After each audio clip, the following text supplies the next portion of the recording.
One moment.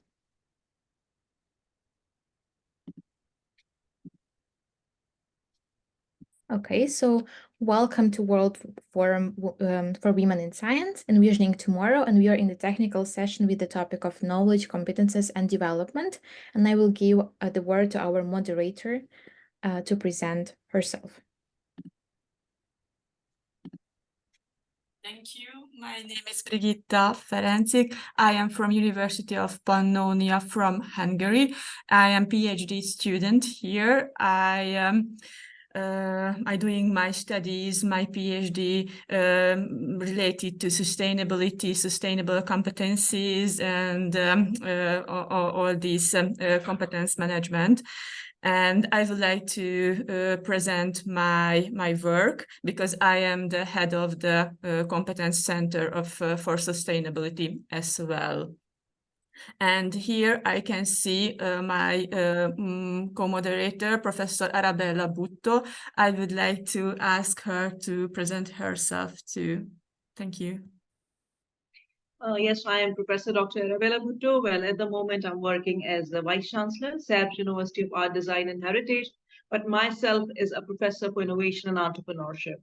So I had like a 20+ experience of working in this field and mainly related to the innovation management with my master's from University of Sussex and my PhD from Nottingham University Business School, but then my postdoctorate from University of Utah in the system or ecosystem which is related to entrepreneurial universities. So my work is more related to understanding exactly that what are the world problems and how these world problems can be solved with the indigenization of the technologies which universities can develop, but at the same time they can also commercialize them. So I'll be talking about my systems which are related and some theories that I have developed and that are related to solving the real world problems related to the sustainable development goals through this new concept of lean canvas for invention.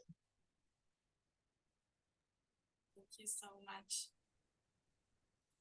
As we discussed earlier with Professor Butto, she will close the whole session with the Q&A part and section, and I will ask the participants to present their presentation if it's fine for everyone.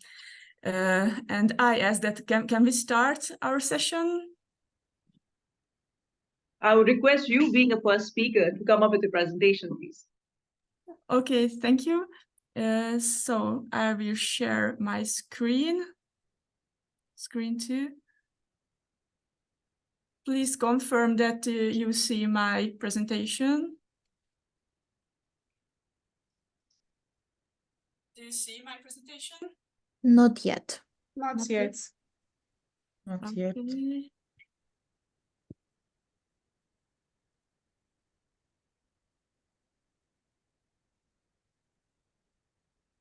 Now? Okay.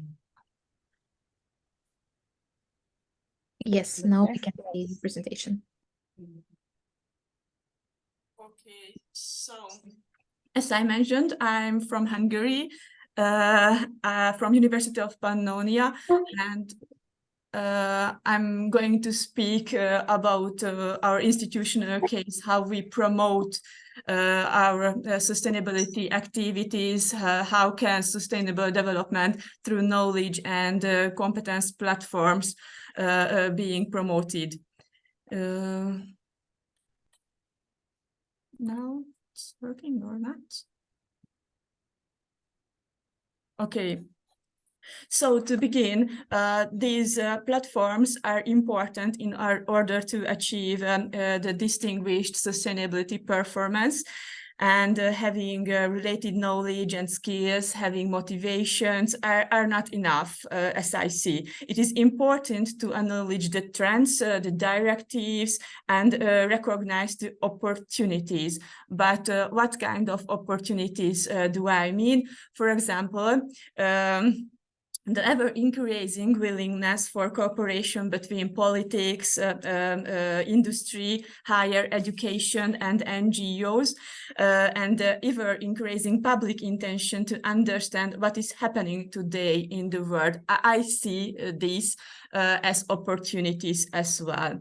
If we just check on the global processes and trends, the facts show us why the global processes and trends confirm that we live in a decade of polycrisis.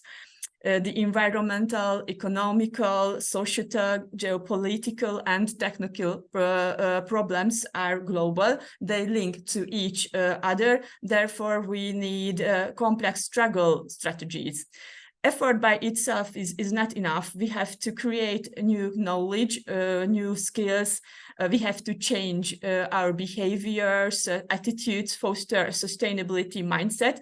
And so sustainable competencies are needed. New competency management is needed.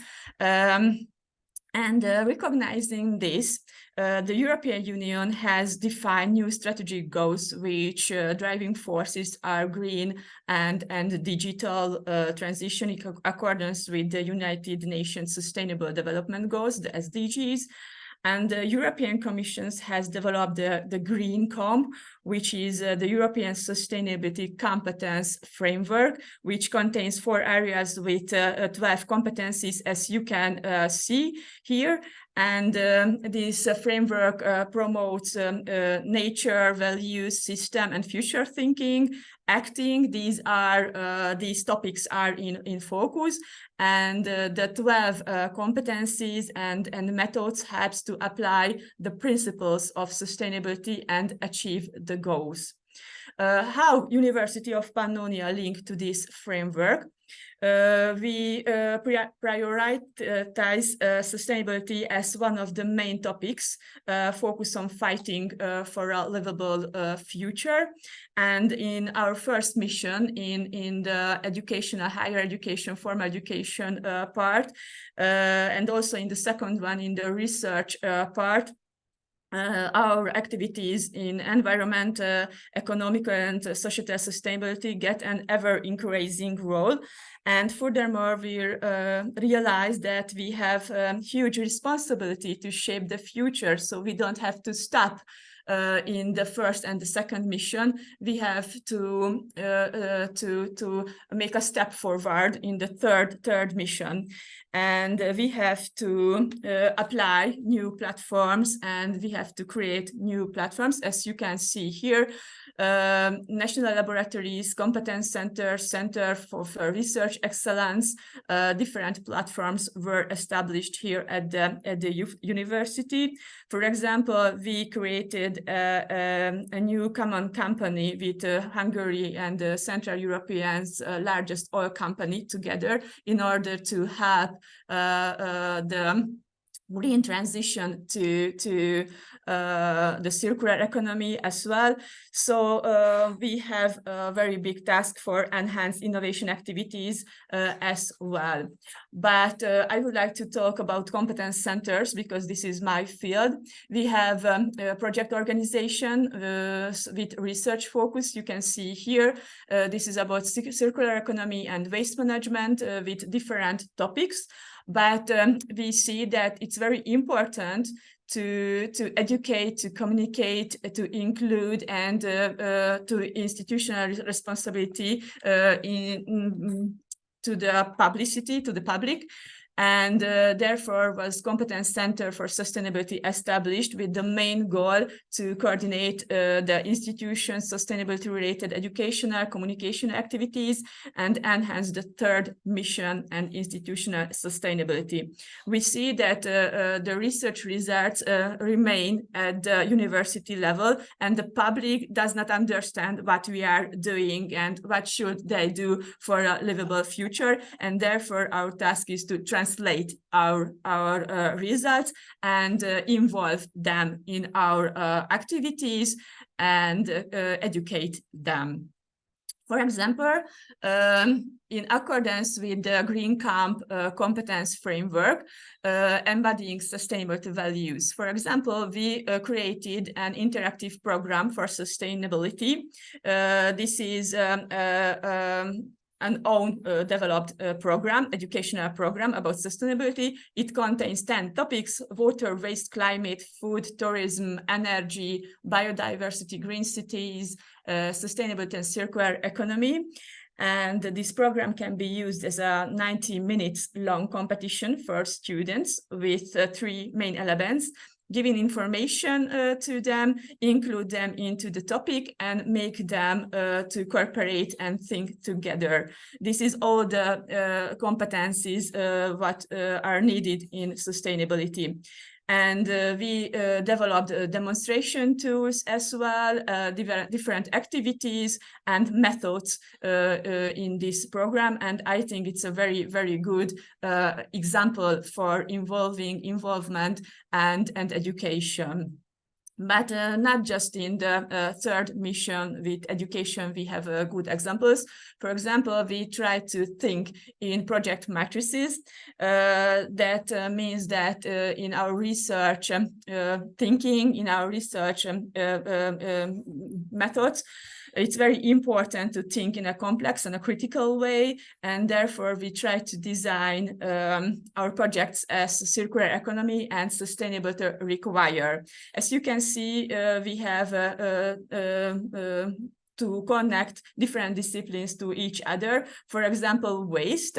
We have deal not just with the core issues as collecting, sorting, and utilization, but the ancillary areas as well. For example, tourism. Tourism is a huge waste producer industry, or education and attitude formation are pedagogical areas, so we have to involve these areas too. And as you can see, project 1 has different outcomes which were the basis of new projects, and our aim is to work in project matrices in complex way and to develop the results in a higher way.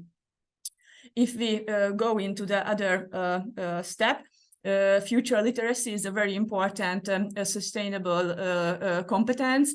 In our university, we make a course, but we made 2 documentary films, a short one and a normal one. This is about climate change and how affect our lives, this climate change. And these 2 films are totally made by our colleagues, our students, and we are not a filmmaker school. So this is a very, very good thing. And our competencies were developed very intensively in this task. And we just developed different methods for the UN as well, how to measure the sustainability performances for diverse organizations. And for example, initiatives and actions are very important in sustainability, as we know. So we opened our reuse center at the campus. That means that tools and objects are exchanged, which helps to keep the products in use as long as possible. And here the students and our employees can get to know the value of used but still reusable tools and objects in accordance with the environmentally conscious approach. We collect PET plastic bottle caps and using our laboratory tools and recycle them, creating laboratory spoons for the engineering students, for example. And we have an application, so-called smart trash application, and this is developed by our colleagues. And I think this is a very good example. We collect PET plastic bottle caps, and we joined the national campaign in order to clean the 2nd biggest river in the country from the waste. And my last topic is the acting for sustainability. The collective action is very important because the most important question is, how do we work? The Competence Center has just four employees, and this goal is to involve the main and sustainable related competencies from all over the university, working together with researchers, students, and other specialists working in micro teams. And in this way, we reach a complex knowledge and competence base, a common willingness to act, and just understand that I am not alone, we are not alone, and we can do together, and we can reach the SDG goals together. And this is how we work. And I think that we started a nice way. And I think it's a very nice to share with you. And thank you so much for your kind attention. Thank you so much.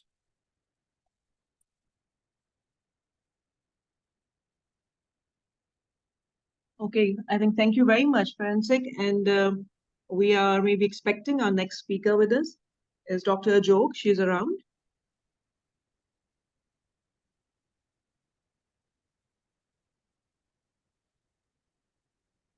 I'm trying to share my screen to the audience. Yes, please.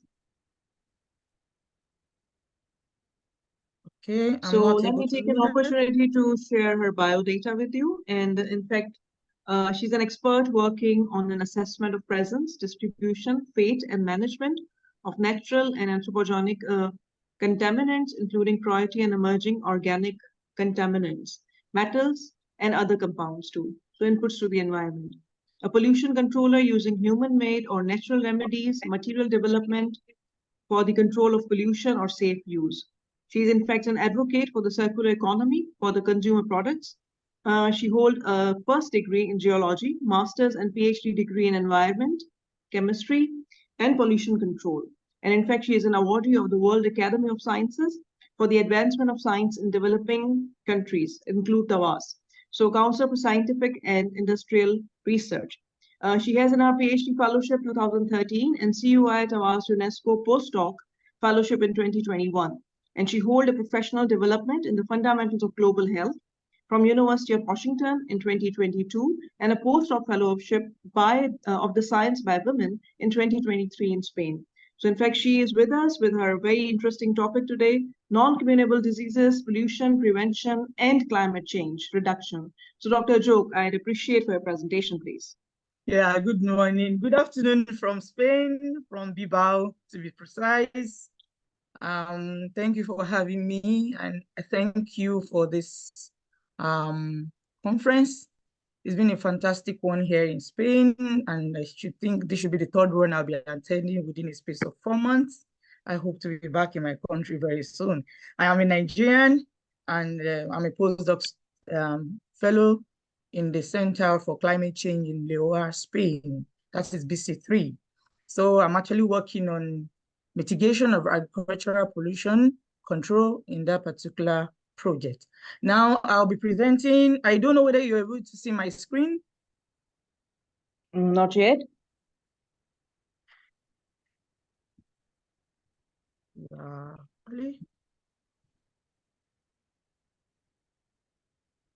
Please, are you able to do that? Yes, please. Yes. Okay.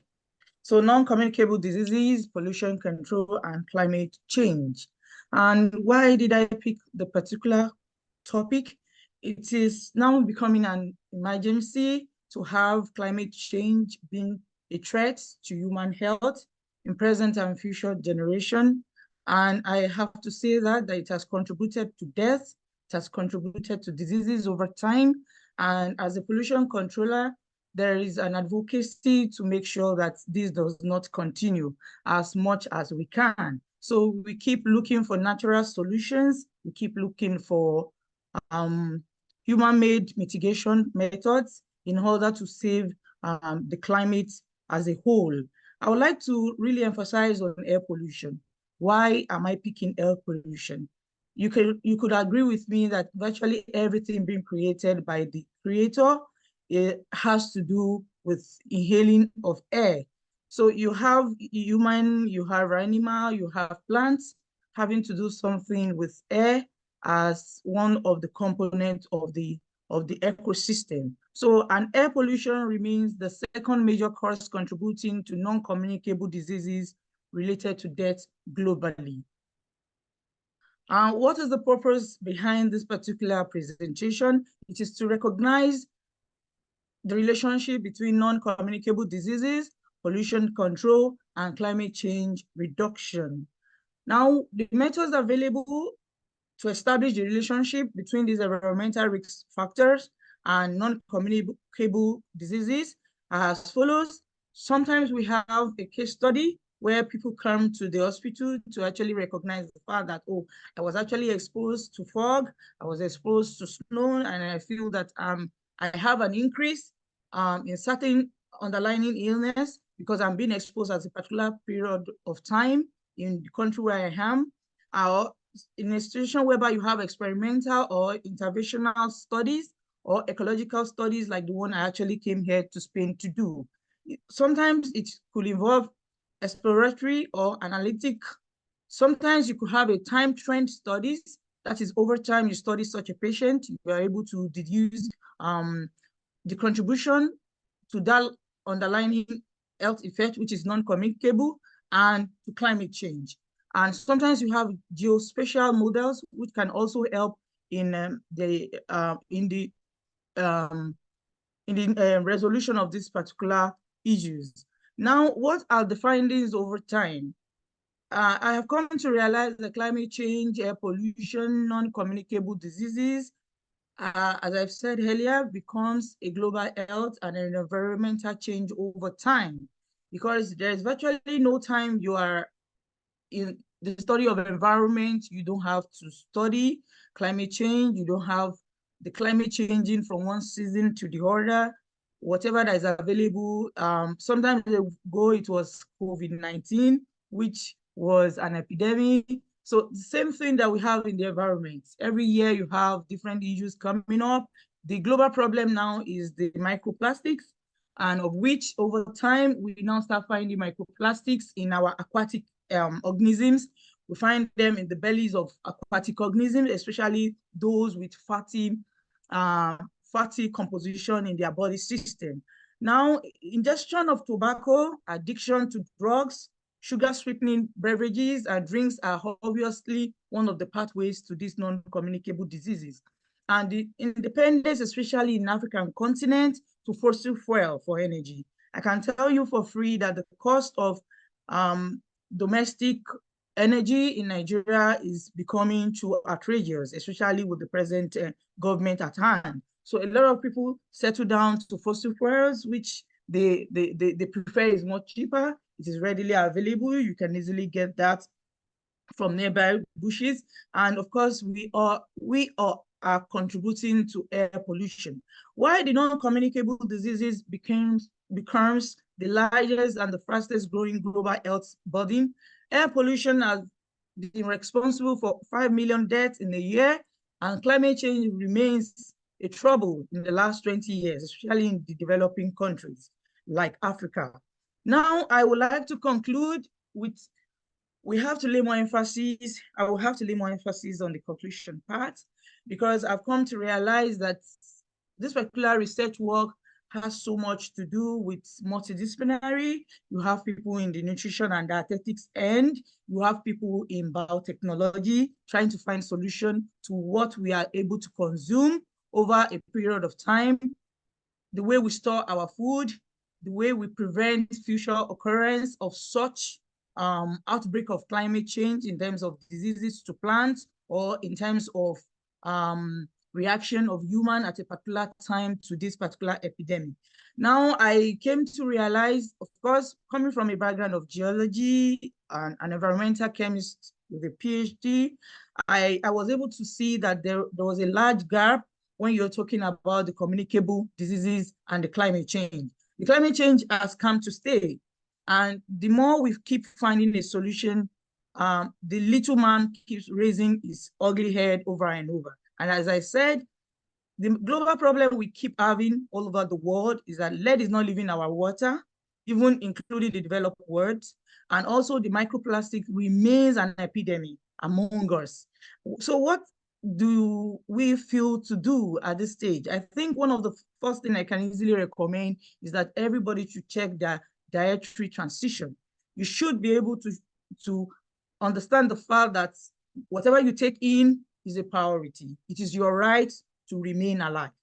So when it is your right to remain alive, wherever you're able to take in remains a priority to you.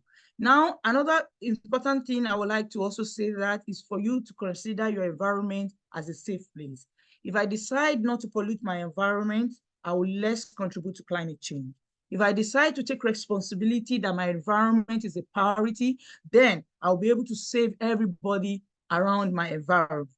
As a result, indirectly or directly, you are saving everybody globally from health challenges. And as a result, an environmental change can affect agricultural production, as I've earlier said. And of course, the nutritional content of such food remain reduced and as a result, it becomes an epidemic or an implication for non-communicable diseases. And as I said, globally, it's becoming harassing that we as researchers have decided not to really embrace the multidisciplinary research. The only way we can combat as researchers is to collaborate like we are doing here, knowing other people's field, trying to merge from one discipline to another, looking for a common ground in order to save the environment. I will like to, government at all levels are also advised to adopt a pollution-related non-communicable diseases strategy by taxing the polluter. Yeah, or taxing the industries for pollution taxation. I think by that, a lot of people will be made to take responsibility for polluting our environment. Imperatively, creating an healthier environment for reducing non-communicable diseases can result in multiple co-benefits for health and climate change and the environment. Thank you for having me. Thank you so much, Dr. Ayoke. And our next presenter is Professor Arabella Butto.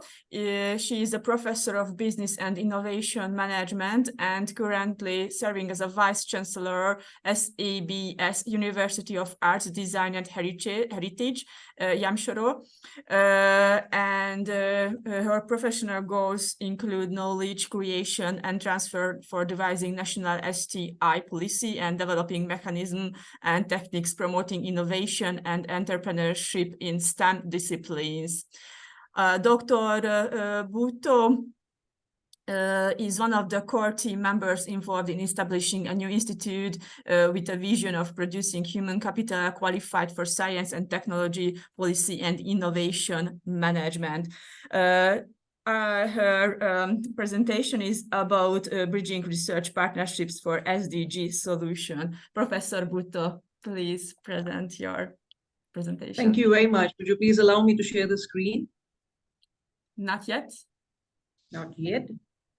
Is it now? Now it's okay. Thank you. Okay. All right. Thank you very much. In fact, thank you very much, Dr. Ferencik, for talking a little bit about me. And so let me talk about the topic that I'm covering today and how I'm connecting this SDGs into this new platform, which I, in fact, created during my postdoctorate at University of Utah. In fact, as I mentioned earlier, I had a chance to work with a system or a mechanisms which are known as technology transfer offices that work at entrepreneurial university with an emphasis that whatever the academic inventors are coming up with the solutions in form of their inventions, how this entire process of commercializing these solutions can be taken care. So what sort of mechanisms the entrepreneurial universities already have, and how, in fact, I have learned from the experiences of these advanced universities and how I can lead towards this lean canvas for invention as a new curricula, which is also available in a form of a digital platform today, and how they've been connected with the sustainable development goals. I would like to talk about that. Well, myself, of course, as you have seen, and thank you very much, Ferencik, for talking about me. So the way I'll be taking out this whole presentation today, first, in fact, I would try to connect this 17 SDGs with the real world problem. So we have seen and explored that whatever these SDGs talks about, of course, they've been talking about no poverty, they've been talking about quality education, they've been talking about good health, they've been talking about innovation, industrialization. So you see, whatever I've been talking about in the SDGs that are related, in fact, to the real world problem. So what, in fact, I try to do is to understand exactly what kind of new interventions we can design at universities so the academic inventors or those scholars the way they have been taking care of their research, it should be in a way that they're going for the indigenization of technologies and then try to learn that how these indigenized technologies can be commercialized in order to solve the real world problems. So I'll talk about this, and I'll also share a small story where I found that at the University of Utah, when I was sitting into these technology transfer offices, what kind of challenges I observed that these very two important entities known as the academic inventors and the technology transfer professionals, what kind of struggle they've been going through, and how I, with the lean canvas of invention, try to bridge the gap that they in fact suffering with. Then moving on further, coming up with this new and indigenous kind of curricula, got the funding from National Science Foundation under the wings of innovation and graduate education. And what we are doing at the moment with this funded project, what I'm intending to make it like, it's making it a global curricula, of course, in the future. And what kind of online education platform already available, what is the website associated with this, and of course, my own YouTube channel that work as an additional resource for this digital curricula. And it's working as an added resource to teach our students, teach our academic inventors, teach our teacher professionals to really start thinking of solving real world problems related to the sustainable development goals. So as you can see that I was just looking into the entire literature and everyone was talking about the sustainable development goals, but at the same time, its relevance to the STEM graduates have been observed very critical. So when you see STEM graduates, it means they're related to science, technology, engineering, and mathematics. So what in fact being said and being talked about at a larger scale, that if we really want to achieve the sustainable development goals, we need to emphasize more on the development of indigenous technologies, which are related to all those disciplines. So that's related to science, it's related to technology, it is related to engineering, it's related to the mathematics. So been reading two different articles, I came across a very important point, which was talking about that creating more of a collaboration. If we really want to solve the problems of the real world which are related even to the sustainable development goals. And when we see the sustainable development goals as 17 different points, they could only be considered as a framework in order to set alignment, in order to set the direction where our future research can move on. Because whatever we are doing in the universities is not only to teach and do the research, but the overall objective of this entire activity, in fact, is to make it sure that what have been created into these universities have the capacity to solve the real world problem. And what problems we are talking about today, they have been all reflected into the sustainable development goals already. So as I've been mentioning about these entrepreneurial universities, the entrepreneurial university have already taken care of this very important dimension, which is known as third mission for these universities. And this third mission is that they need to contribute economically along with teaching and research. And we say that we need to contribute economically. In fact, they are being talking about developing the technologies and then commercializing those technologies in such a way that once these technologies are there already into the market, by absorbing them and by accepting them and by using them or utilizing them, in fact, we are trying to solve the real world problems. And here again, emphasis of the UNESCO is very much onto the science education. Why science education? Because it has, in fact, the research capacity, which can allow the countries to identify their indigenous problems, and they can really come up with the solutions at their own. Moving on further, we can look up to the role of STEM graduates, again, in the developing countries and in the developed countries both, where again, they've been building up a systems, having an ability of innovation and commercialization. Why? Because their inventions can get the intellectual property, their inventions get the patents, and these patents can later on be commercialized and licensed. So National Academics of Science, Engineering, and Medicine, in fact, they've already talked about these STEM graduates and their capacity or having this critical kind of thinking, which is more being observed into these STEM graduates rather than more which are not relevant to the STEM graduates. So in fact, they have this capability through which they can think independently, they can think critically, and they have this knowledge base through which indigenous technologies can be developed first, and then they can be commercialized later on. So as I mentioned already that I had a time, or I had like have a privilege to work with the technology transfer officers at University of Utah. And these technology transfer officers, in fact, are devising certain mechanisms. And those mechanisms are supporting the entrepreneurial universities in such a way that whatever the inventions being happening there, they are through the intellectual property regime and commercialization services, facilitating these academic inventors to come up with the solutions where they can give them platform through which they can have an access to the patents. And not only this, the attorneys are sitting into these offices and allowing and helping these academic inventors to grant for the patents. where these offices, in fact, which are being termed as the technology transfer offices, the professionals who are sitting there, in fact, they are trying to promote the research partnership among these very three major pillars of any innovation system. And they, of course, include the universities, industry, and government. So what they are doing, in fact, that they're working together for a simple problem. And that problem, in fact, is to think of an innovation almost in every dimension of a society. Because when you talk about sustainable development goals, the sustainable development, in fact, are talking about that these are the problems, and if we come up with a solution of these kind of problems, we can solve the issues which are being explored in the society. So when I was sitting with them, in fact, I was exploring and looking into or observing more of the way the academic inventors are approaching these technology transfer professionals. And when they sit together, I observed that there are certain kind of knowledge asymmetries that exist between these two very important pillars of the entrepreneurial universities. And what kind of knowledge asymmetries were there? Well, of course, when you talk about the STEM graduates, they're more trained with the scientific knowledge, with the technological knowledge. But when you talk about the technology professionals, they are more related to the business and management kind of knowledge. So when they have this different kind of knowledge experts, knowledge domains with them, of course, it is observed, or it has been seen that some kind of knowledge asymmetries exist there. So I came up with a very interesting example there, that one of an academic inventor came up with a very strong kind of technology. I don't know what it was, but in fact, he came up and he said that I developed something which is known as di-nanogistic biomodulating energy conversion medical oscilloscopy combinator. Wow, means you can imagine if somebody sitting onto the next side of the table, he can be fascinated and he or she can be saying it's wonderful, but the thing is, what that widget is, I mean, do we really need that? What kind of problem it's going to solve?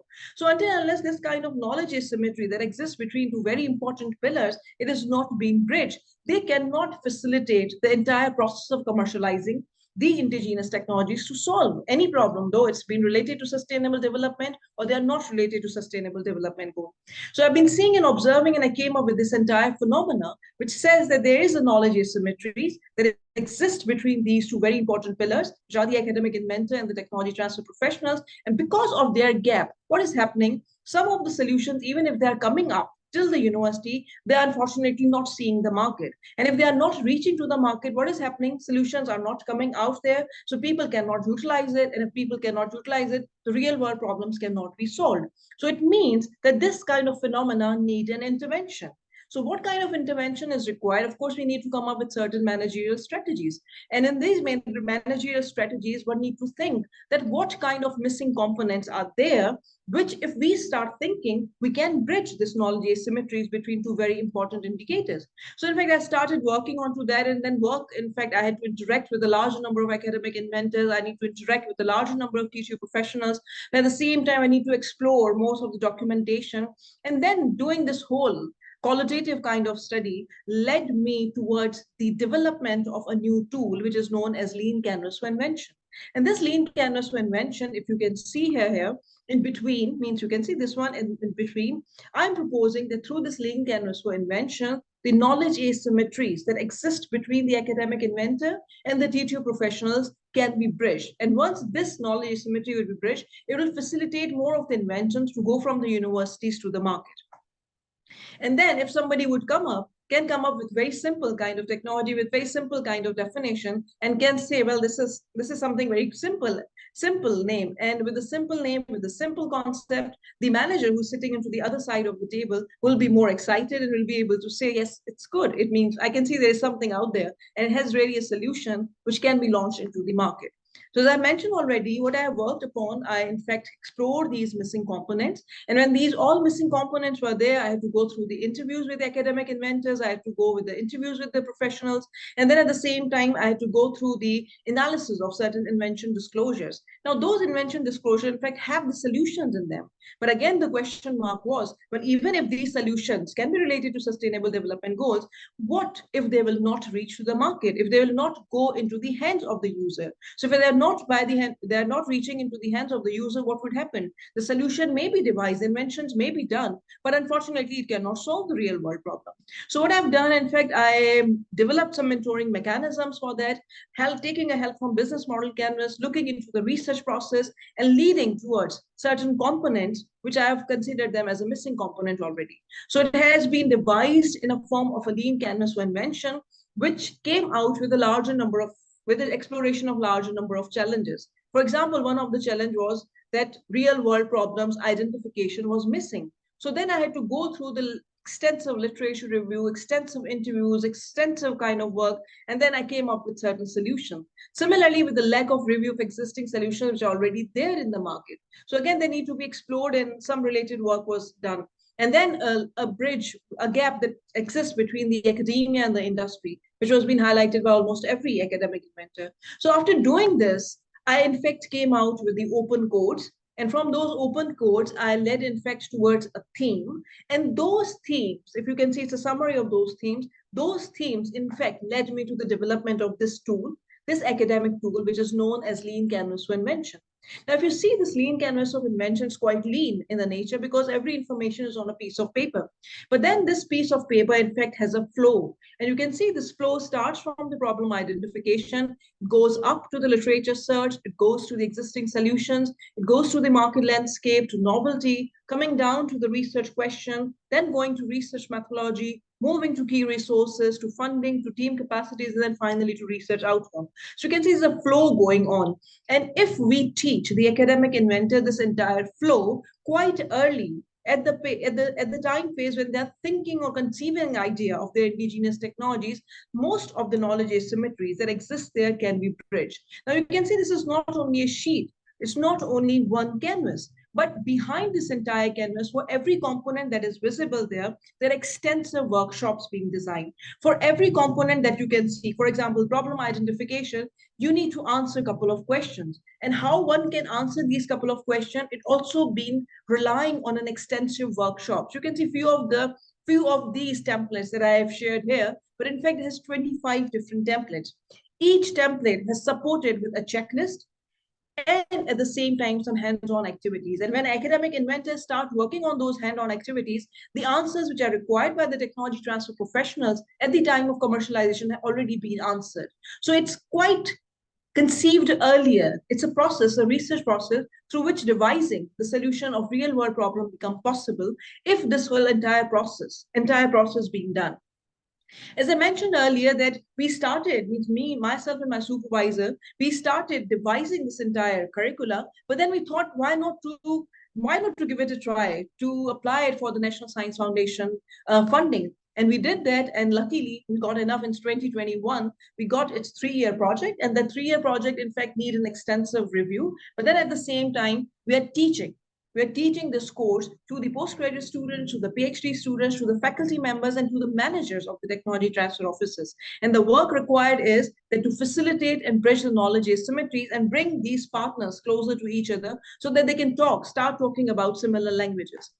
And this is few of the glimpses that I've been teaching this at the University of Utah with my supervisor. So on the left-hand side, you can see it's a teaching to the faculty members. And on the right-hand side, you can see it's a teaching to the technology transfer managers. This is how it looks like, and because when they've been extensively engaged themselves with the work, for each component, as I mentioned, a lot of answers come up, and then after a lot of answers, what normally we end up with is entire detailed research proposal.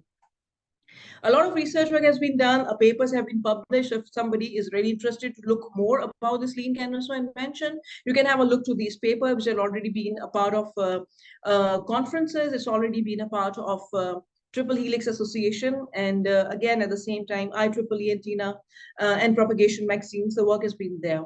So some other concepts that you can see, but interestingly at the end, which was last year, October 2023, I also came up with a book, and that book is titled with Converting Ideas to Innovation with the Lean Canvas for Invention. That has also been published. It's available onto the website. So if somebody would like to have a detail related to the Lean Canvas of Invention, would kindly go and visit this website. And on the left side, you can see it's a teaching physically. And on the right side, you can see it's teaching online. So online tools are already available. And in the online tools, we have this entire course onto the website of University of Utah. But now this course, in fact, can only be available to those who have association with University of Utah. So if you have an email associated, if you have been really registered with the course, it's a more of like paid version. But then in addition to that, what I have done is develop my own website. And this own website, which is there at www.inventc.com. Here, in fact, this is still under construction. So you can go to the page, you can find out this first glimpse, but even the tool on which this whole process is going on, that's still under construction. Hopefully by the end of this month, this will be more functional. In addition to that, it's not only the National Science Foundation, but even in Pakistan, what I'm doing, in fact, I'm trying to make it a part of curricula of every university, because I really want that the technology that the academic inventors are conceiving, they must reach to the end users through which the real world problems can be solved. So if somebody would go to the website of Ministry of Science and Technology and download the new version of the Science Technology Innovation Policy 2021, on page number 40, it's quite written that we need to make it and understand the learning which is coming from Lean Canvas Invention. We need to make it a part of curricula. In addition to that, in fact, the idea has already been went through the competition in terms of Idea Bank, and where again that won a city level competition and a national level competition. And there myself, I got an opportunity to meet the president of Pakistan, and he was kind enough to sign this canvas. You can see on the right hand side. So. So then moving on further, there are some of the glimpses of my YouTube channel where you can go and have a look of this LCI. Anybody interested, please have a look, and you'll find there's a lot more learning related to this. The entire process, how it really goes on, and it's Arabella's LCI, so you'll see different episodes related to that, but still the work is going on. It's not really reached to the conclusion stage. There's a lot more exploration been happening, a lot more research has been happening, so things are really coming out. So with this, in fact, the final glimpse just talks about some international proceedings, can talk about the book, can talk about the website, and talk about these different episodes of the YouTube channel. Please feel free to visit it. You'll find it, I hope so, you will really find it a good resource of learning. Thank you very much. Thank you very much for your time. And I hope it was quite a learning shared with you. Thank you. Thank you so much, Professor Bhutto. It was a very nice presentation. The next presenter is Yusuf Raid. Is here. I think Yusuf Raid is not able to join today, so we can move to the next speaker. Okay, then Payman Ahmad. She is here. Dr. Payman Ahmad is an assistant professor at the University of Raparin, Rania, Kurdistan region, Iraq. And as a researcher, she is interested in energy, economics, sustainable development in developing economies, climate change, migration, and public sector in the developing world. And yeah, Dr. Ahmad, please present your topic. Thank you so much. Thank you very much. Good afternoon, everyone. And thank you for the opportunity. I'm very pleased to hear about the previous presentations in which they were very interesting. So my presentation would be totally different, which would be about the role of women in the economy in the post-conflict affected countries, in which, as you may know, that the structure of economy in those countries is totally different. And this has given seriously limited opportunities to many females in the region, as well as might be it's the same in the other countries around the world, which they have suffered from intra and interstate wars.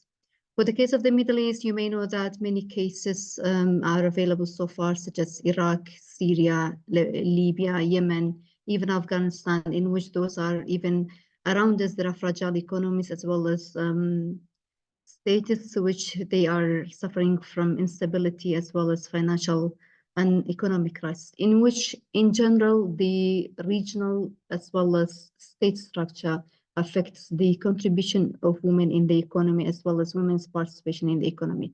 When it comes to women and discrimination, we may know that the history of Middle East could be similar to the history of many other countries. And the women in the region in many countries so far might be suffering from discrimination in the economy, as well as unequal opportunities that would be given to women in terms of job, business, private sector altogether. When we look at the few decades in which we can say that, for example, in the case of Iraq, in the case of Syria, in Yemen, in Libya. We have seen decades of war, conflict, instability, political tension, that altogether, in fact, structured an economy which is less female favorite economy, that gives less opportunities to women engagement in the economy. Similar to many regions, as I said, conflict has transferred and transformed the regional economy into an economy that is pushing more women back into informal economy, as well as to family role responsibilities, which means that as there is conflict, the labor market is not stable, and there are generally, you may know, conflict is accompanied by financial crisis and restricted labor market opportunities, which in certain cases the roles will be given to males than female counterparts. Due to conflict in many of those mentioned countries, there is poverty rate, which is high, as well as unemployment, in which it's generally affecting women and young girls who they are graduates of universities. In most of the chances, in terms of, for example, Iraq and Syria, you may know since 2014, in which there has been a radical movement of Islamic State of Iraq and Syria, which has in fact affected few cities. And then fortunately, there was an end to the tension and end of the radical state, which was supposed to be built, but fortunately governments were able to control. During that time, we have seen that in terms of radicalism, it will push back more women into homes, in fact, out of business, out of private sector, out of public sector as well, which in fact was drawback in 2014, at least for 2 years. Why women in the economy has been important? Because since the Beijing conference in 1995, we have seen that a global action towards promoting women in the economy. And since then, when we look at the picture of women in economy, we have to see that there is always conditions in which supporting women, especially the role of state, the role of community, the role of families, in which altogether they support women and their contribution in the economy.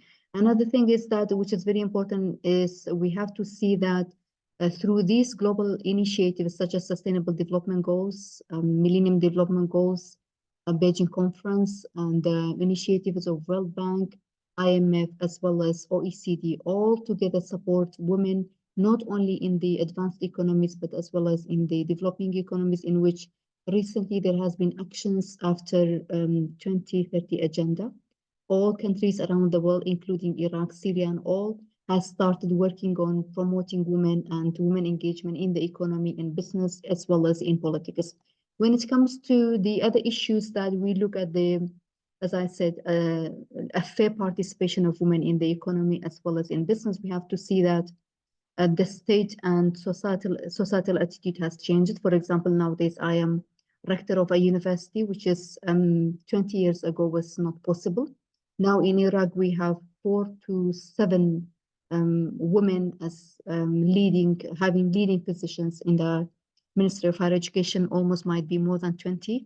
Which means that women can take executive roles, and there has been examples. For example, in the Kursa regional government, the head of parliament has been a female for the past 4 years, and now Minister of Finance in Iraq is a female. So we can see that the changes are taking place, but it really needs more support from the government. The role of political parties, in fact, is extremely important in supporting the national plans and programs for promoting more women engagement.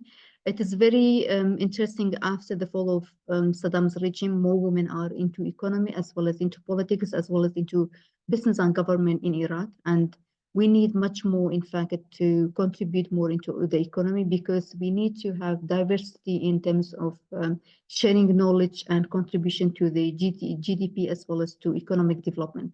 In the Middle East, we have to say that the size of contribution of women into the economy is still limited, as I said, and there are many things which, in fact, so far could be, especially in the post-conflict affected countries, that are against women, sometimes discriminatory policies and practices, in which slowly those are, in fact, changing. And through changes, it will help more women to contribute into the economy as well as into business, into developing on their small enterprises and into their economic prosperity. You may know that in terms of Sustainable Development Goals, goal number 5, gender equality, as well as goal number 8, having decent work and participation in economic growth, both help and contribute into family growth as well as economic growth. There are many things, as I said, such as restrictive laws, anti-gender and anti-discriminatory policies that do not favor women in the market. Sometimes there are other issues such as bringing foreign labor, especially female labor, into hospitality that gives even, because when we speak about women contribution in the economy, we don't only speak about educated women. We have to remember that in all economies, as well as in all countries, we don't have everybody having PhD or decent degree, but we have to look at people who they are not having skills that they can work as well in the labor market, such as in hospitality cases, might be childcare or whatever, that not only education degree is required, but as well as skills that are soft skills required for those women in the economy. We can say that in most countries, such as in the post-conflict countries, due to policies, as I said, that are not favoring women, we can say that women in the elder ages, they suffer from economic issues, because you may know during elder ages, you will have more expenses, and then your expenses comparing to pension policies are not in favor of women, because women have to take care to the family as well as to take care to their expenses.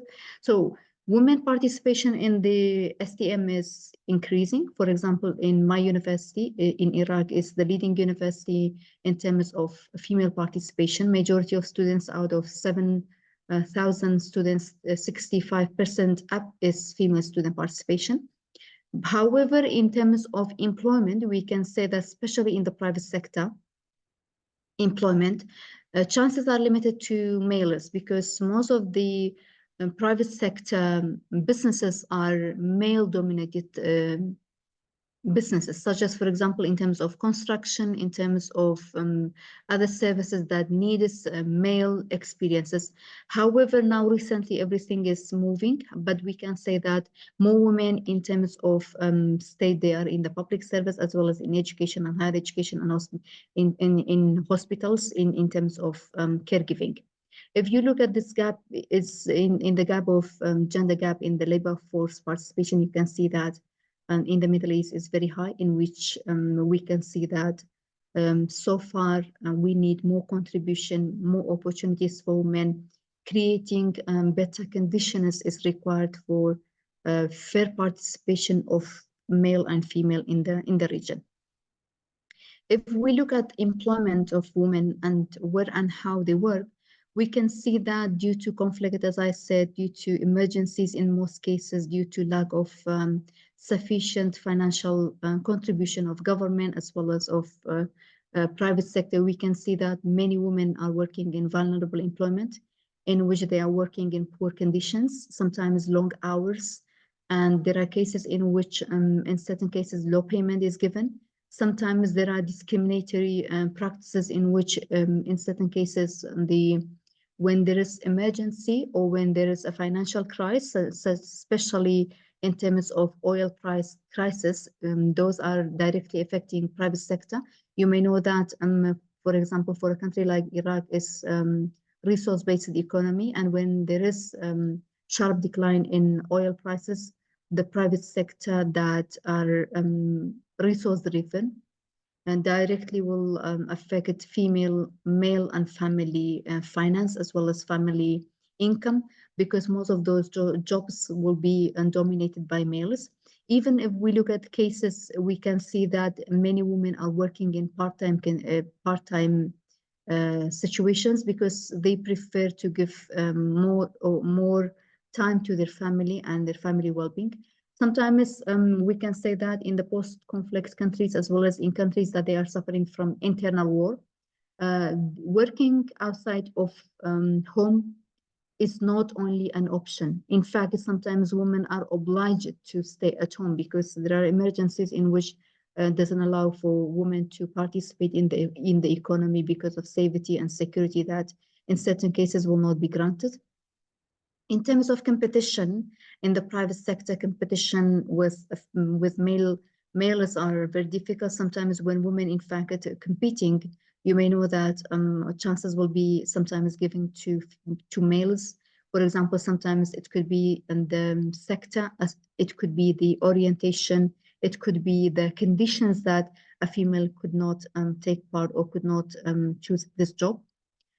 When we look at the regional,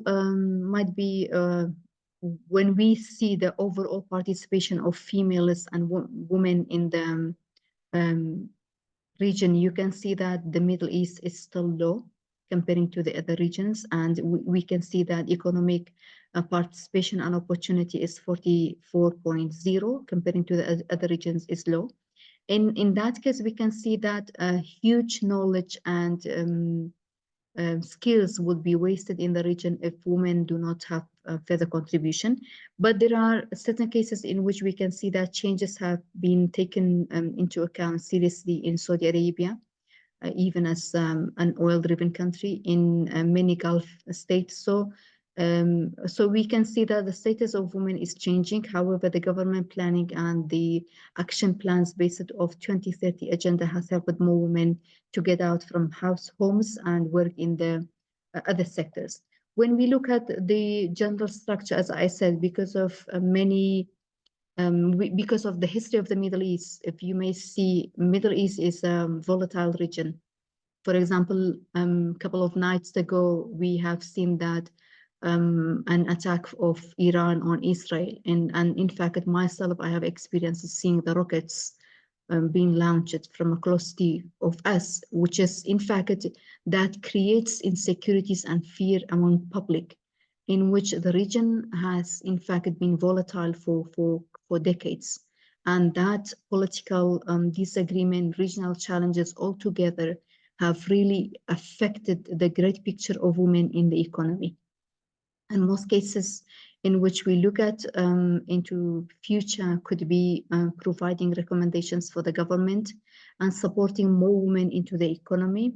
And in that, I think fair opportunities should be given to women and men in terms of choosing to participate in the labor market.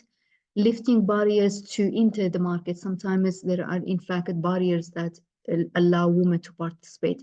For example, it could be sometimes legal, sometimes could be financial, sometimes could be in fact in terms of tax paying, that all could together support women to get into the labor market and participate and contribute.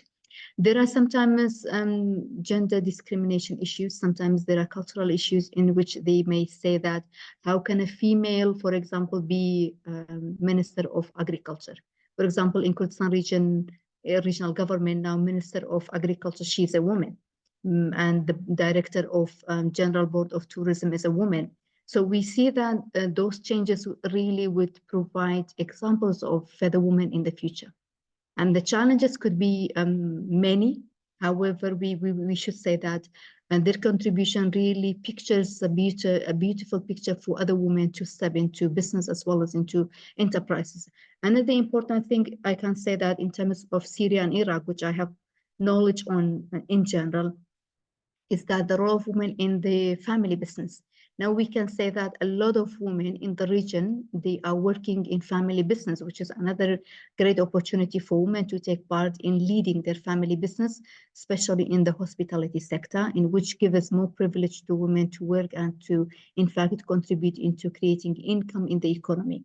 Government policies and regulations are changing in the region. However, we need, in fact, to update more policies.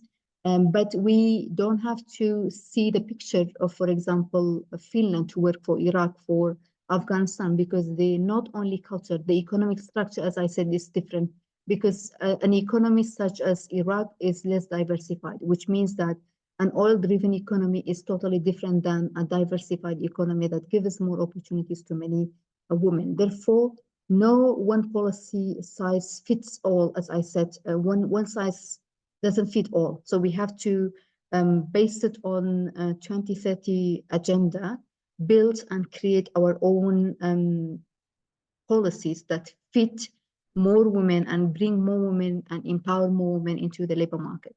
Physical policies, in fact, in terms of education, in terms of training, in terms of, in fact, supporting more women into the economy should be different. For example, there should be more maternity leave support to women and easy return to labor market after giving birth and taking care to the family. Sometimes government initiatives to promote gender equality do support. For example, in Iraq since 2011, I can say that actively government contributes to the 16-day campaign against violence against family and against women. Those initiatives, in fact, have created better picture for women and their skills in the economy as well as in the state. There are roles in which that women should be more active in the private sector. Private sector cases are, in fact, more male dominated because of owning assets and family wealth, in which more males are owning the wealth and creating family wealth, in which in certain cases we can see that family role is very important in providing more opportunity as well as more chances to the females to get out from home and to build their own businesses. And as I said, it's very hopeful that in the future, if there are no more political tensions and regional challenges, that further women will contribute into the economy, and we will see that more female participation in the economy in even post-conflict affected countries. And I think there are so far yet disparities existing. Discrimination might be still will follow us, and there will be further restrictions. However, we have seen and we have experienced that women in the Middle East can as well can make changes and can participate into the economic opportunities similar to males in the region. And I think in the conflict affected countries, one issue which is very important is that the case of state economy in those conflict affected countries, as well as countries that they suffered from more, they focus more on emergency. For example, if we take example of COVID-19, you may see that even in advanced economies, state financing have been dived to healthcare, which means that in the case of conflict affected countries, we see state, in fact, focuses on emergency cases such as contributing to food, emergency in terms of health, emergency in terms of controlling armed forces. Those, in fact, in general, affect this financing long-term programs that affect fair participation of male and females. And I hope that in the future we will see more sustainable practices in the region and more contribution of females from the region, and the great support of, in fact, the European Union as well as United Nations, UNESCO, will contribute into women and labor participation in the region. And we have seen the successful examples. Nowadays, universities are working on providing more workshops and trainings on that, and more women, in fact, getting out into the labor market. And I hope that in the future we will do much more better than now we do. And thank you very much for the opportunity, and I will stop here.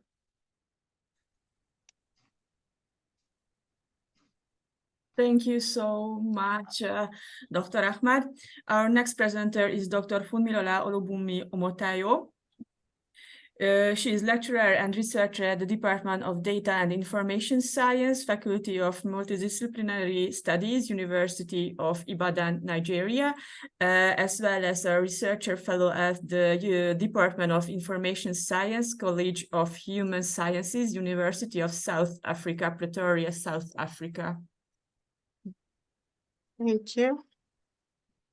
I'm already sharing my screen. Well, you can see my screen. Can you see my screen? Yes, is it okay? Okay, good. Yes. So my name is Funmilola Omotayo, and I have a co-presenter, Raphael Basharu. I'm from the Department of Data and Information Science, University of Ibadan. I bring greetings from Nigeria. Our presentation is quite going to be different from the ones we have listened so far, because we will be presenting the findings of an empirical study that we carried out. The title of our presentation is Information Accessibility and Use as Panacea Towards Reducing Information Poverty and Inequality in Nigeria. This is the outline of our presentation. And so information is actually unique and is actually considered one of the most strategic factors that influence growth and development of individuals, organizations, and societies, because information actually plays a lot of roles in our lives. We all make use of information on a daily basis. We use information to make decisions, to get informed, to plan, and so many other things. So information has so many benefits. So as a result, we can say that as information nourishes, as food nourishes our body, information also nourishes our mind, because we all can't do without making use of information one way or the other. So information is actually required by individuals, by society, governments, and so on. And in actual fact, the status and the power of individuals, of organizations, can be said to be partly determined by the kind of information, the amount of information they have at their disposal, the kind of information they have, the kind of information they have access to, and the opportunity to recognize the importance of information as one of the essentials to development. So therefore, we can say that lack of information acts as a barrier to development. And so individuals and societies that do not have access to information can be said to be left behind in so many ways. And even though we are witnessing rapid developments in the area of information accessibility, information use, and so on, but the benefits associated with having access to information, having enough access to information, has never been equal. We've all been hearing about digital divide. We know that some people are still being divided when it comes to having access to information. So there's this gap. We have the information rich, and we also have the information poor. The information rich also usually have access to information, at their disposal, whereas those that are information poor usually struggle to have access to information. In fact, some of them don't even have an idea of how to get information, where to get information, and how to even identify information that are useful for them to make important decisions.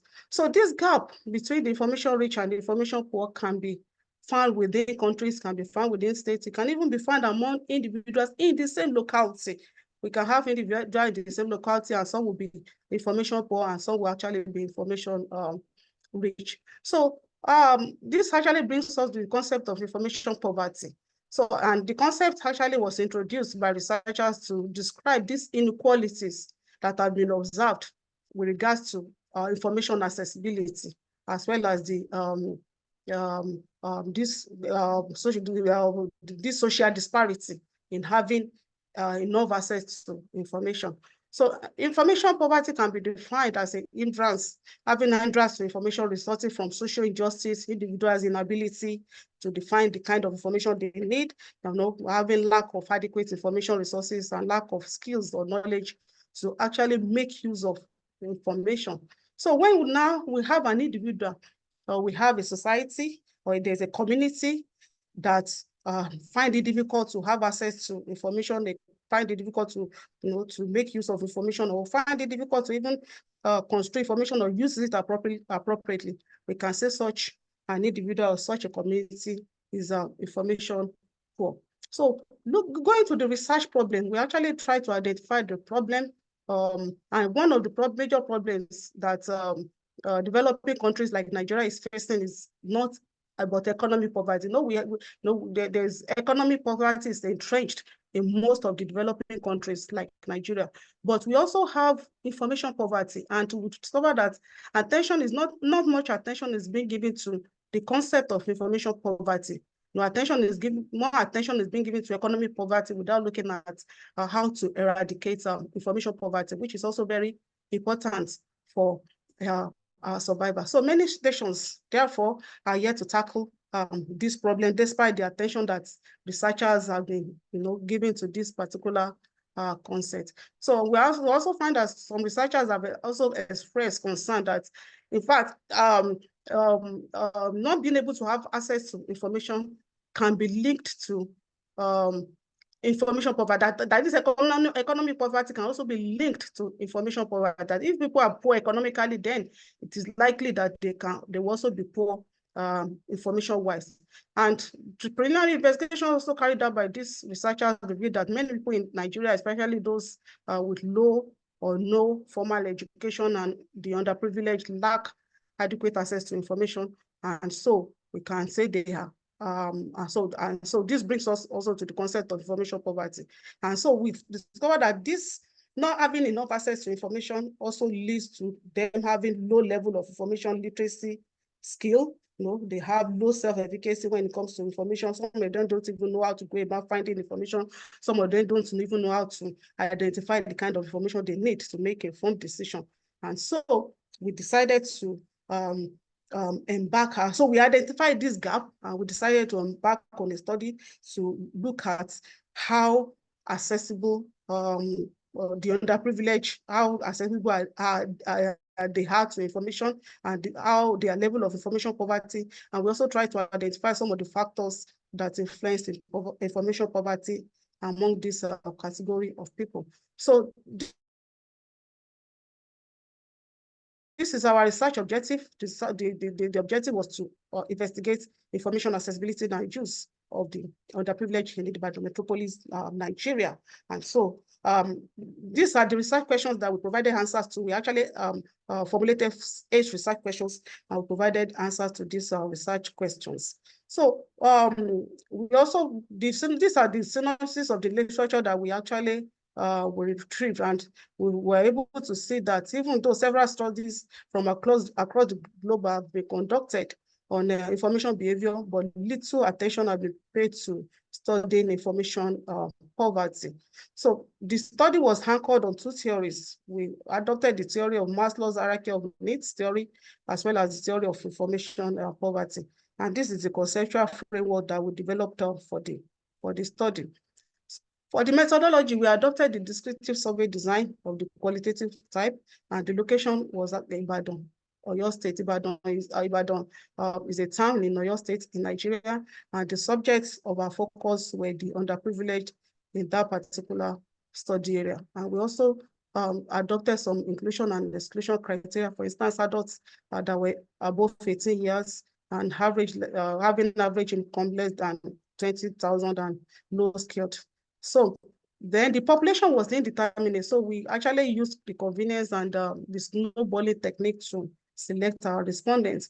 And we conducted an interview. So we used an interview guide that was designed in both English and Yoruba language. Yoruba language is a local language of the area, because so we said that some of the people we want to interview would not be able to understand English. So we translated the interview to the local language, and the interviews were also conducted face-to-face in both English and Yoruba languages. So we've followed some ethical guidelines. Ethical approval was sought to conduct the study, and going to our findings now. Eventually, 19 people participated in the study, and most were females. 3.2 were females, while 36.8 were males, and all were above 18 years, and some of them, one of them actually did not disclose his age. And we also found that all had below university educational level. In fact, none had university education. So most of them had secondary school level education. And we try to look at the kind of ICTs that this category of people possessed. And radio actually ranked top.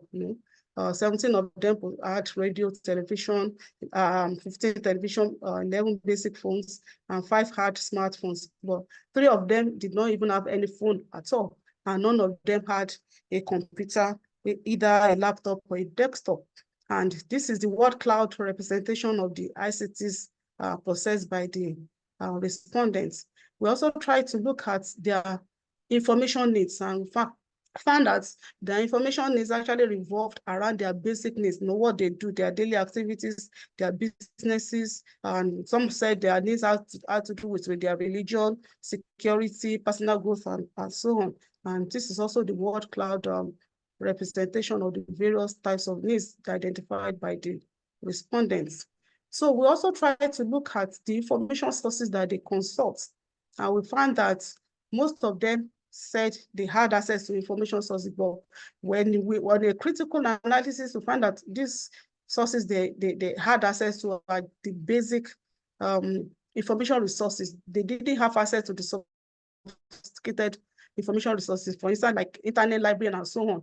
Most of them did not even know how to go to the internet to seek for information. Most of them said they don't even know where libraries are. They cannot go to the libraries to look for information and so on. So this is also the word cloud showing their responses. Then we also try to ask them if they had if these information sources were actually adequate for them to meet their various information needs. And less than half of them stated that the information they got from these sources was adequate. So which shows that most of the information sources they consulted were not adequate to meet their various information needs. So, and we try now to look at we also asked them if they made use of information, and they gave us various answers that they use information to make decisions for safety, for guidance, and advice for religious purposes, and so on. So then we now try to look at their level of information poverty, which is really our main focus. And we garner some indices from the literature to measure the level of their information poverty. And out of the 21 information poverty indices we used, we found that 5 were graded good, 6 fairly good, and 8 were poor. So based on the basis of this, we're able to infer that this category of people were information poor. So we also try to identify the factors that influence the level of information poverty, and these factors are part of the things that we have tried to identify earlier on, that is their individual factors. For instance, their income levels. The average income level, monthly income level of most of them is actually 17,333 Nigerian naira. And this is far below the World Bank recommended monthly income level, which is 55,000 plus. So you can see for at least for lower middle income country like Nigeria. So this is far, far less than the World Bank recommendation. Then for the educational status, we also discovered that most of them had low level education. None of them had a university education. And even though all of them were also employed, but they engaged low income jobs. Most of them were petty traders, shop pushers, load carriers, gatesmen, and others. So they actually engage in low income jobs. So this will have an effect on the information poverty, because the kind of information they have access to. So we also look at, try to identify information technology as a factor that could influence the level of information poverty. And we also found that most of them had low IT skills. Most also possessed the basic information technologies. They didn't have the sophisticated information technologies. But most of them use radios and all that. And none had a computer that they can use to access the internet to have adequate access to information. So we also try to look at the social factors, the social networks they belong to. And we also find that most of them belong, social networks they belong to have to do with what they do. Maybe their business, trading association, community association, religious association, and so on. And so they really do not have this they don't really belong to this high class social network. So we can conclude that the underprivileged in Ibadan metropolis, actually their information is actually revolved around their basic needs, and the sources of information they consult and prefer were actually the basic ones. And we also found that we can also conclude that their information literacy and ICT skills were low, and they could be termed to be information poor. And the factors influencing their information poverty were their individual technological as well as their social factors. So recommendations now. So not taking on a big role number one actually has to do with eradicating global poverty in all its forms everywhere. That is the goal. That's the goal number one of the SDG. And this goal was actually projected to be met by year 2030. But if you look at it, year 2030 is just around the corner. It's just 6 months from now.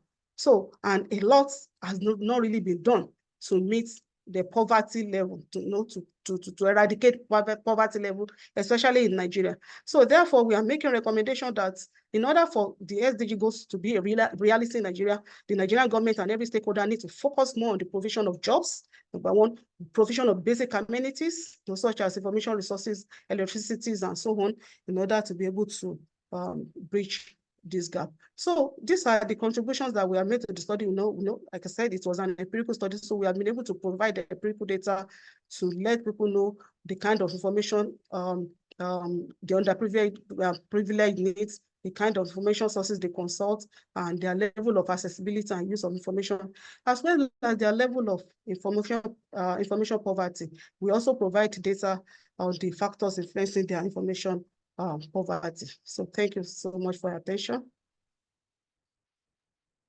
Thank you so much for your presentation, and thank you all the presenters for the precious presentations. Now it's time to questions and answers, and I would like to ask Professor Butto to moderate this Q&A and summary session of our topic. Thank you. Thank you very much, Forensic. So in fact, I think we should open ourselves for the question answer session. And if we have some wonderful questions from our audience, we welcome you.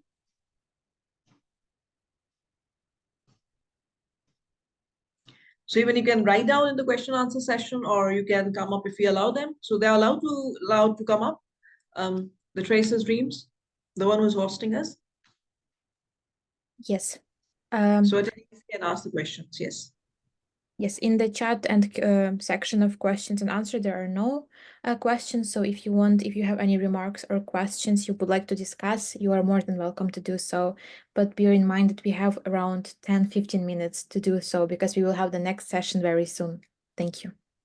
Mm-hmm. Well, in fact, that's the reason we like to open ourselves for the questions. So any attendee, if we need to have some questions, please. Yes, I have a question. I have a comment for the upcoming Dr. Brigitta. Am I right? Okay. I assume you're just into your PhD at the moment. And are you, sorry, it's a personal question. Do you have any challenge as a married woman presently with your research work? Because I noticed that in the last technical section, there was a lot of people complaining about attaining their PhD program, challenges having children, the challenges of being older.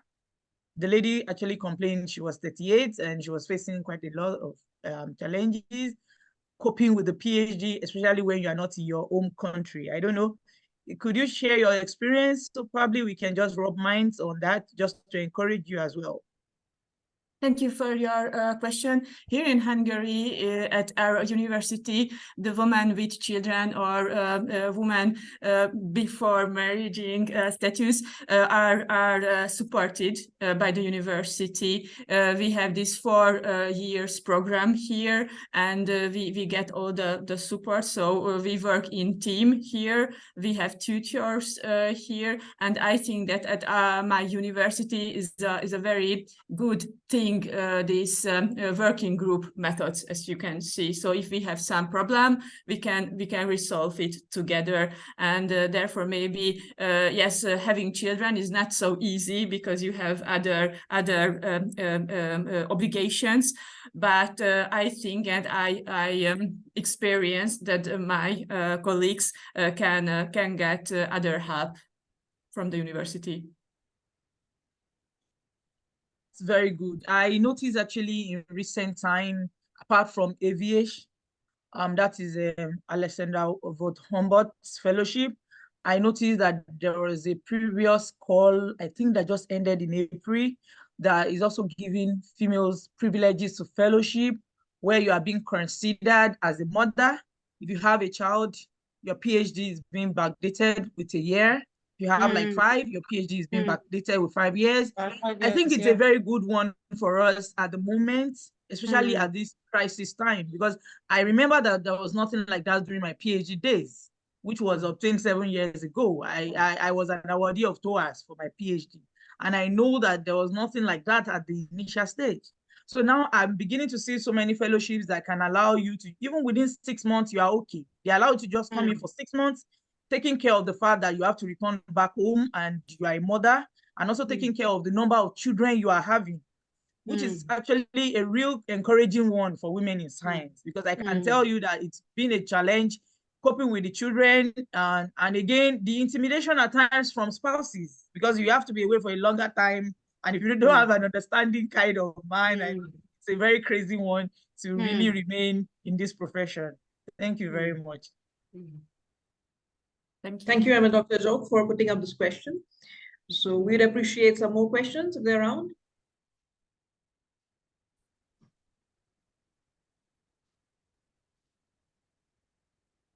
Well, I think in this situation, I would love to add something. And I said I really enjoyed this diversified kind of panel today, because what we had is we have the scientists with us, we have the social scientists, the managerial activities, the strategists, the economists, and I think the entrepreneur. So it was quite diversified, where we started with of course, the presentation of forensics, and she talks about, in fact, there are different programs that the universities are offering that are related to sustainability. So she had been emphasizing on collective action, but then bringing all these different themes into the different sector. I mean, she was talking about the tourism, and seeing sustainability related to the tourism is really something that have the future in it. And we can see that Middle East and all these other countries are really coming up when they've been focusing more onto this particular sector. But then, of course, we have Dr. Ajok, and she, in fact, had talked about a very diversified of learning, and she, in fact, talks about the responsibilities. And when you say responsibilities in terms of like using sustainability, the sustainable development goal, as being more responsible, feeling ourselves that if we don't feel responsible for ourselves, we'll not be able to take care of these goals. So looking up to the responsibility, in fact, was a very, very major point that she really made upon. And then we have also talked about the women contribution economy.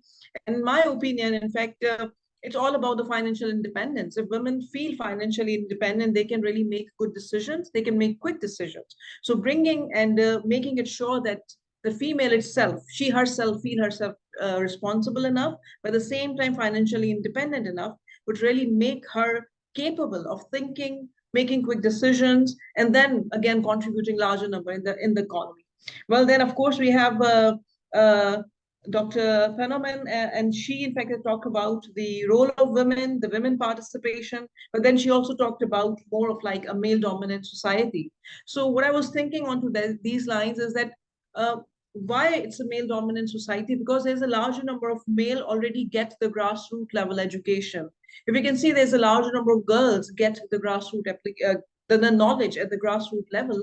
I think they'll be able to participate and they'll be able to contribute in future too. Unfortunately, what has happened that even in Pakistan, if I mention that we have a larger number of girls, they are really out of the schools in comparison to the boys. So boys are also out of the schools. I'm not saying that the boys be privileged enough, but at the same time, if you just compare these two gender with each other, the observation is quite vivid that like more than 2 million girls who are supposed to be in the schools in Pakistan, they are unfortunately outside. So all these things, in fact, are contributing into the women and women empowerment. I mean, she had talked about issues related to safety, to emergency, to financial crisis, to family well-being, to women, which is sometimes being feeling obliged to stay at home. Means they're so important for them to stay at home that they, even if they want to go out, they cannot really go out. So means, of course, there are all problems there, but I think if you talk about the problems, there are always the solutions. And solution, of course, is the education. Education in terms of mental well-being, in terms of physical well-being. They know how to take care of themselves and they know how to take care of their family and their counterparts. Of course, that includes the spouses. And even in terms of pregnancy, as you have been mentioned, Dr. Jog was asking a question that having child into this entire process, how difficult it was to move on. Then, in fact, I was also learning, it was a very good example that you've been talking about IT related businesses. And I feel that when you've been looking in terms of women and seeing that women can contribute into the labor side, I think IT is a sector. The digital divide, those have been mentioned already, but seeing the information technology as one of the particular sector where women can really contribute a lot, and women are doing it. Means if you see and go out, you'll find out the family-run businesses, the businesses that are running onto the websites, including Facebooks, the WhatsApp, and all other media. In fact, they are those areas where women are really making wonders. You can see a larger number of women are already making their own businesses on Upwork and on Fiverr. So a larger number of women businesses and their ownership and their financial independence is already being observed. Well, then I again come up with a very important word, and that was poverty, SDG role number 1. No poverty, but then coming up and coining that new word of information poverty, I was really fascinated. Thank you very much for Molia, because you've been really talking about something which is there, but has not really been coined in that way earlier. So we see poverty not in terms of only the values, but also in terms of, you can see the information itself being considered as a poverty. I really enjoyed your presentation when you talk about digital divide, when you talk about information poverty, when you really talked about it's not always an economic poverty, rather it's sometimes, or rather in your countries, it's more of like an information poverty. And honestly speaking, I was just looking through the word cloud that you presented, and I was fascinated by seeing that still today, radio and television, in the presence of smartphones, they've been really given concentration. They've been really seen, that they've been adopted with a larger number of community. Though I saw the sample size were a bit small, and maybe the people, those who were chosen in that sample was more who were like in that side. Maybe they were not really educated enough, and they were not really seeing the importance of smartphone and internet. Let me share with you that you've talked about Maslow hierarchy theory, and in this Maslow hierarchy theory, we know it starts with the survival. And I was just reading an article, and very interesting, the Maslow hierarchy theory came to me. Means in addition to those 5 steps, there was also 6 added step in the end, and that talks about Wi-Fi. So you can imagine that people even today, they will not prefer food, but they would prefer Wi-Fi in their houses. So this is something just being considered as a very, very, very important. And even in that era, you see there's a digital divide, and this kind of information poverty exists. So it's really a big question.